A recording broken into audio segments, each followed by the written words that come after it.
This set of resources was created specifically for adult ballet students. In each of these videos, I'll spend time with an intention that's designed for you to reflect on prior to taking class. The idea is to listen to it to help mentally prepare for the lesson. You can do this no matter where you study, and you can repeat them as many times as you like.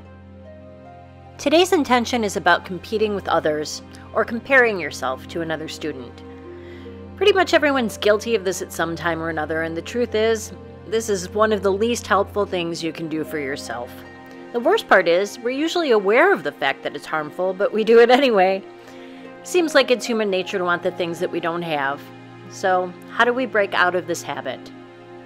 One of the best ways to do it is to get the focus back on yourself where it belongs. In order to improve, you have to pay attention to what you're doing in class. Competing with yourself will result in improvement. Competing with someone else, well, that will actually result in a lack of progress, which is the opposite of what you want.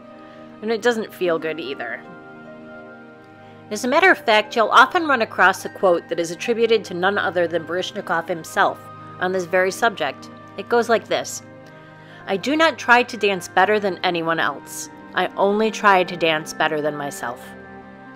Yep, that's it in a nutshell. He knew the trick. So now let's set this intention for ourselves as it pertains to ballet class. Close your eyes. Take a deep breath in through your nose and then exhale slowly through your mouth. I will not try to dance better than anyone else. I will only try to dance better than myself. For this particular issue, I'm going to recommend a little bit of homework in addition to setting the intention. I'm going to suggest you start a ballet journal to help keep yourself on task. Use it to track your progress. Use it to log your corrections and compliments. Use it for everything other than comparing yourself to other students.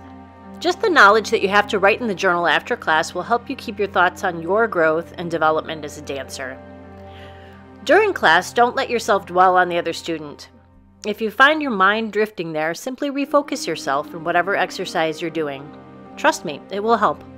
With time and with practice, you can definitely break yourself of this bad habit, and you'll feel so much better. Please be sure to like and subscribe to our YouTube channel if you enjoyed this. We'll be posting these intentions regularly for you there.